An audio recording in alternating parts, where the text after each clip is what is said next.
إن الحمد لله نحمده ونستعينه ونستهديه ونتوب إليه ونعوذ بالله من شرور أنفسنا وسيئات أعمالنا من يهده الله فلا مضل له ومن يضلله فلا هادي له أشهد أن لا إله إلا الله وحده لا شريك له وأشهد أن محمدا عبده ورسوله لا نبي بعده اللهم فصل على سيدنا محمد وعلى آله وصحبه وسلم أما بعد أوصيكم ونفسي بتقوى الله فقد فاز المتقون قال الله تعالى في كتابه الكريم أعوذ بالله من الشيطان الرجيم بسم الله الرحمن الرحيم يا أيها الذين آمنوا اتقوا الله حق تقاته ولا تموتن إلا وأنتم مسلمون وقال النبي صلى الله عليه وسلم من صام رمضان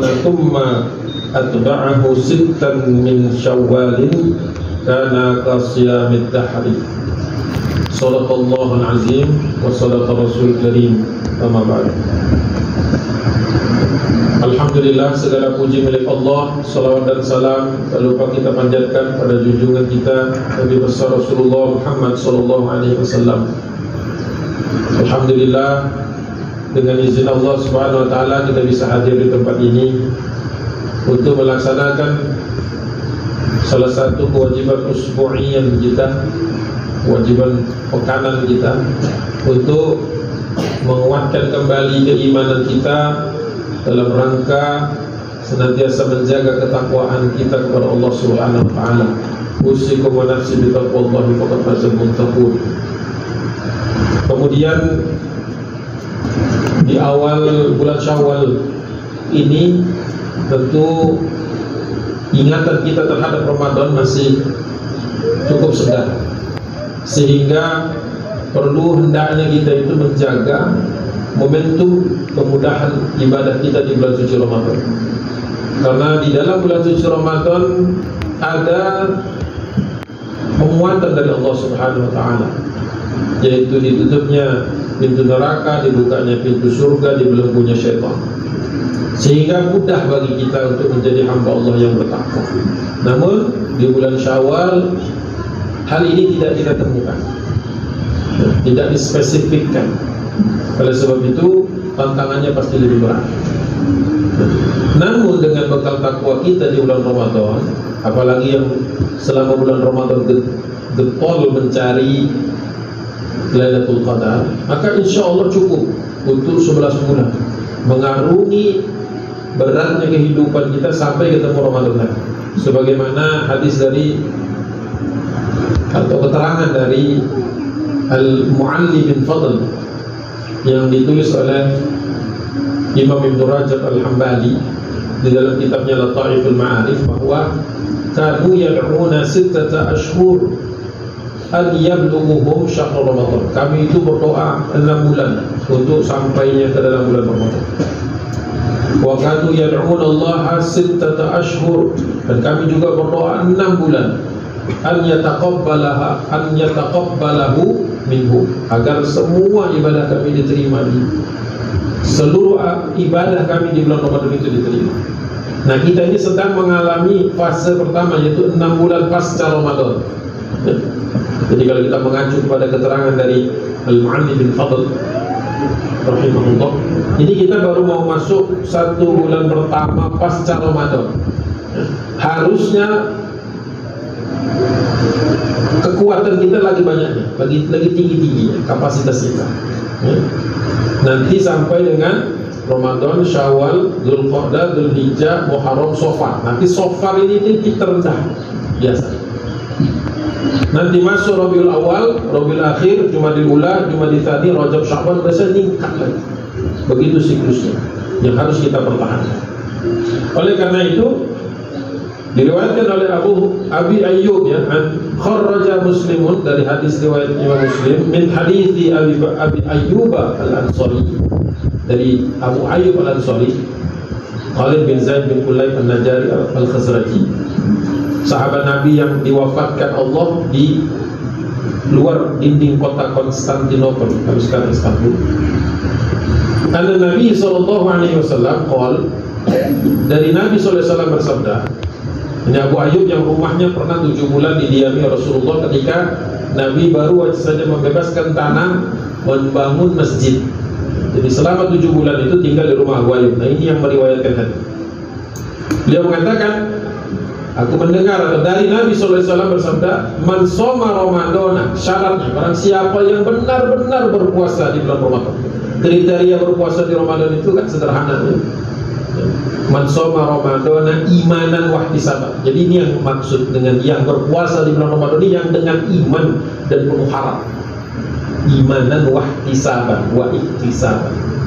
Maka tambahkan sedikit lagi, thumma atba'ahu, kemudian menturutkannya, mengikutkannya, menyusulkannya dari puasa Ramadan itu sittan min syawalin, 6 hari dari bulan Syawal. Jadi berpuasa lagi 6 hari di bulan Syawal. Maka kana kasyami, seperti dia sedang berpuasa ad-dahri, 1 tahun penuh. Kita saja belum tentu hidup 1 tahun penuh ke depan ini, belum ada yang tahu kan? Bisa jadi sore tadi meninggal nanti, saja. Teman saya istrinya tadi pagi wafat. Padahal kedua ini termasuk idola saya, panutan saya untuk urusan hidup sehat dan seimbang. Sudah sampai pada Allah, meninggal juga. Bukan berarti kita terus sembarangan hidup, tidak. Tapi usaha kita, ikhtiar kita itu dicatat Allah SWT. Nah, ikhtiar kita di bulan Syawal itu cuma nambah 6 hari saja. Kalau Imam Malik dan Imam Ahmad, ya, atau Hanbal, Imam Ahmad bin Hanbal, itu 6 bulannya, 6 harinya itu berturut-turut. Disunnahkan berturut-turut, 1, 2, 3, 4, 5, 6 berturut-turut, kecuali ada sakit. Tapi kalau Imam Syafi'i dan Imam Abu Hanifah boleh selang-seling, atau boleh tidak berurutan. Tidak berurutan. Jadi kalau misalnya yang mau ngambil 2 hari dulu, terus 2 hari lagi, terus 2 hari lagi, boleh. Atau ada yang menyengaja Senin, Kamis, Senin, Kamis, Senin, Kamis, selesai kan? 3 pekan, boleh juga. Atau kalau ibu-ibu biasanya sekali itu, supaya gak kena datang bulan. Kalau laki-laki lebih fleksibel. Sidang Jumat yang dirahmati Allah, merawat takwa dengan amal. Takwa itu bukan diam-diam di rumah, beramal soleh. Salah satu yang paling mudah di bulan Syawal, puasa Syawal. Udah menjaga takwa, insya Allah dapat bonus puasa seperti 1 tahun, tapi tidak menggantikan puasa, apalagi puasa Ramadan. Siapa yang bisa ngasih itu kecuali Allah SWT?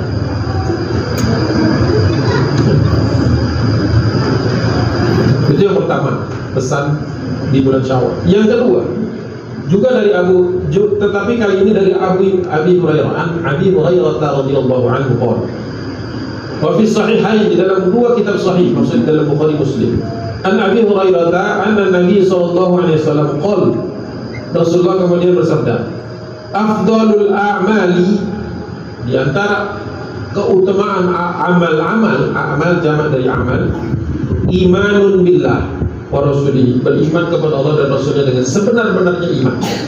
Ya. Kemudian thumma jihadun fi sabilillah, kemudian setelah itu berjuang membela agama Allah.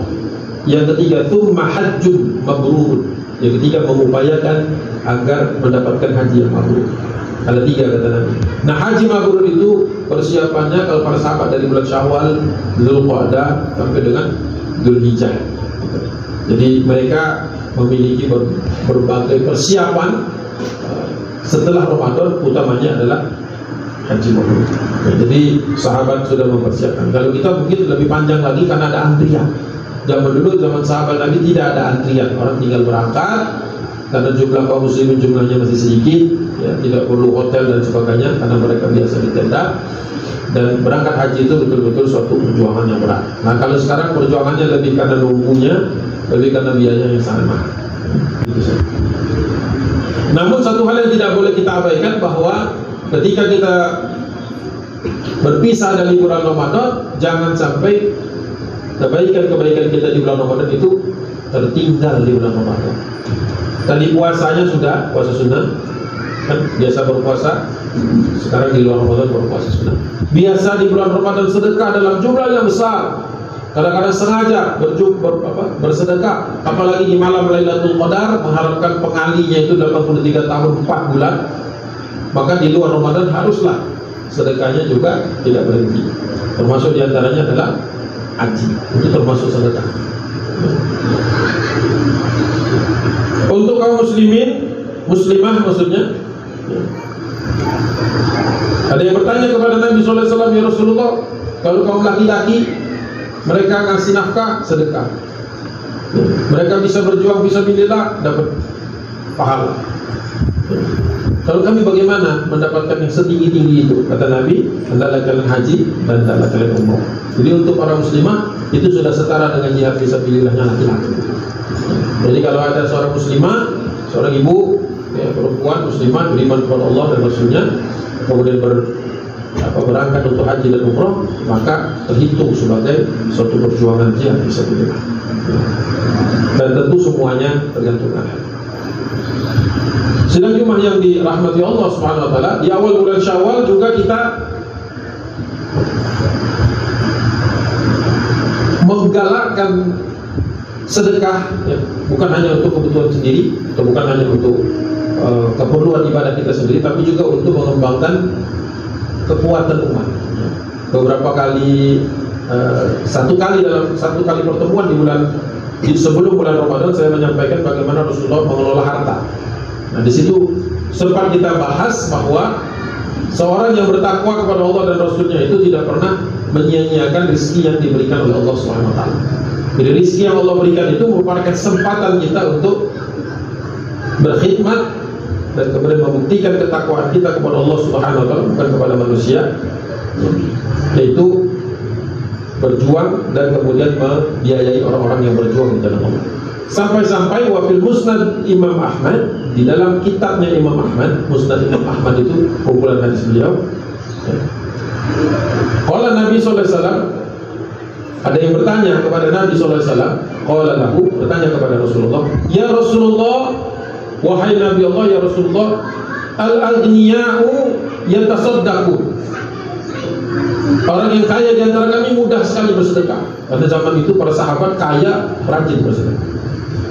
Wala natasaddaqu, sedangkan kami yang kaya, yang miskin ini susah sekali untuk bersedekah. Lalu bagaimana kami? Mungkin maksudnya kok sepertinya tidak adil. Yang kaya kesempatan untuk beramalnya banyak, yang miskin gak ada. Rasulullah berkata kepada yang bertanya ini, qala Nabi SAW, wa anta fika shadaqatun, engkau punya potensi sedekah juga. Nah, ini kita catat nih, potensi sedekah kita apa? Yang tidak berupa finansial. Ya. Raf'ukal azma anit tariqi shadaqatun, engkau memindahkan sesuatu yang menghambat, mengrintangi jalan orang-orang umum, itu sih. Jadi kalau misalnya kita jalan terus pasti sana ada pohon, dahan pohon menghalangi jalan, ya bisa saja kita mengatakan itu nanti biar satpam atau bagian kebersihan yang membereskan. Tapi kalau kita berhenti, motornya lintangkan dulu supaya orang tahu ini ada pekerjaan, bawa itu ke pinggir, dan yang kemudian calling siapa yang bertanggung jawab untuk mengangkatnya keluar, dan sedekah. Sedekahnya seberapa banyak? Seberapa banyak orang yang biasa lewat di sini. Kalau jalan umum, masya Allah, banyak orang tidak tahu. Raf'ul azma, sesuatu yang merintangi jalan. Itu yang pertama kata Nabi SAW. Yang kedua, wa hidayatu qattariqa shadaqatun. Jalannya nggak ada rintangan, tapi engkau memberi petunjuk di jalan. Jadi misalnya kadang-kadang kan suka ada mobil datang, Pak, ke Jakarta dari mana? Oh, ke sana. Sekedar menunjukkan jalan saja, ya, itu sudah ada pahalanya. Sampai-sampai zaman dulu orang sengaja buat tanda panah Jakarta sana, Depok sana, tancepin. Jadi nggak perlu dia nongkrong di situ. Setiap kali orang ke sana. Itu sudah seperti dia ngomong setiap kali jalan.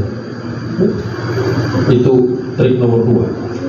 Wa aunuka dha'ifa bi fadli quwwatika shadaqatun. Engkau membantu orang yang susah, orang yang lemah dengan kekuatanmu, itu umum sekali. Ada orang susah, itu ibaratnya susah, dia nggak punya makan, kita kasih makan. Dia nggak punya kendaraan, kita anterin. Ya. Dia mungkin punya kasus nggak bisa dia proses, mungkin kita sebagai lawyer, sebagai pengacara, kita bantu pro bono tanpa cas. Itu sedekah tuh. Sedekahnya seberapa besar sedekahnya? Sebesar kalau seandainya dicas. Anda ngurus itu kan profesional kan tahu kan, ngurus seperti ini biasanya dapatnya berapa juta. Nah itu dianggap sedekah sebagai lawyer. Dan lain sebagainya, nggak harus jadi lawyer juga. Membela seseorang, membantu seseorang. Dan yang terakhir kata Nabi, wa bayanuka anil artami shadaqatu. Ada orang gagap, nggak bisa ngomong, kau jelaskan kepada orang itu apa dia dimaksud sama dia. Orang yang gagap, nggak bisa ngomong, susah ngomong, atau anak kecil yang masih malu-malu ngomong, menjelaskannya adalah sedekah. Kalau di Indonesia orang gagap diketawain. Bukan hanya dosa itu, kehilangan pahala, potensi pahala. Orang ngomongnya gagap. Kita bantu, Pak, maksud Bapak ini dia minta itu misalnya.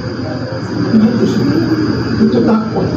Jadi takwa itu rintangan jalan dia, ngasih petunjuk jalan, membantu orang yang lemah, bahkan menerjemahkan istilahnya kalimat orang yang gagap, orang nggak ngerti kan, orang-orang sudah senyum-senyum, jangan ikut-ikut senyum, apalagi ketawa.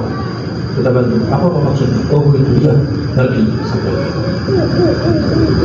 Jauh sebelum ada difabel dan segala macam aturan-aturan terkait dengan bagaimana orang-orang yang memiliki keterbatasan itu, Rasulullah SAW sudah menempelkan sedekah di sana. Ini dapat kita temukan di dalam Musnad Imam Ahmad nomor hadis 21401. Sidang Jumat yang dirahmati Allah. Jadi sebenarnya banyak sekali yang bisa kita lakukan, kebaikan-kebaikan, potensi kita di Ramadan, orang soleh kita di Ramadan. Jangan sampai Syawal kita jadi orang bejat. Tetap jaga kesolehan. Nanti di bulan Rabiul, di bulan Jumadil Ula tetap jadi orang soleh. Jumadil Dzulhijjah nanti kita jadi orang soleh juga. Kalaupun kita tidak berangkat haji, kita bantu orang yang berangkat. Contohnya seperti itu. Seterusnya sampai dengan kita ketemu Ramadan lagi, mudah-mudahan ketakwaan itu tetap ada. Dan itulah kalau banyak yang bertanya, kemarin banyak yang bertanya kepada saya, apa tanda-tanda mendapatkan Lailatul Qadar? Seperti ini. Orang yang amalannya tidak surut setelah dia meninggalkan Ramadan. Barakallahu li wa lakum fil Qur'anil azim wa nafa'ani wa iyyakum bima fihi minal ayati wa dzikril hakim.